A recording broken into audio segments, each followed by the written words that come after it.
বেটা জলদি বের হয়ে যা, বৃষ্টি কম হয়ে গেছে আর তাড়াতাড়ি স্কুলে পৌঁছে যাবি। ঠিক আছে বাবা।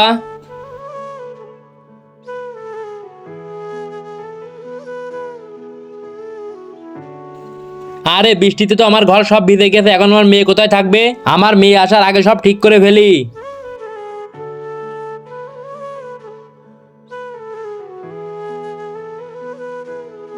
বেটা স্কুলতে চলে আসিস, যা জলদি ব্যাগ রেখে আয়। বাবা সব কাঠ ভিজে গেছে, এখন খাবার কিভাবে বানাবা? বেটা কিছু করার নেই, যতদিন বৃষ্টি না থামবে ততদিন না খেয়ে থাকতে হবে। আরে ভাই সাহেব, বিশাল ধরে বৃষ্টি হচ্ছে, কিছু সময় আপনাদের ঘরে থাকতে পারবো? আরে ম্যাডাম থাকেন, কোনো সমস্যা নেই। ঠিক আছে বাবা, তুমি চিন্তা করো না, আমি একদিন পড়ালেখা করে বিশাল বড় মানুষ হব, আর ওই সময় আমার ঘরও বিশাল বড় হবে। হ্যাঁ বেটা, তুই যা, ভালো করে পড়াশোনা কর। ঠিক আছে ভাই সাহেব, আমি চলে যাচ্ছি, বৃষ্টি কম হয়ে গেছে। বৃষ্টি তো শেষ হয়ে গেছে। আরে বেটা তুই স্কুলে গেছিস নে? আরে মা, সকাল ধরে বৃষ্টি হচ্ছে, কে যাবে স্কুলে?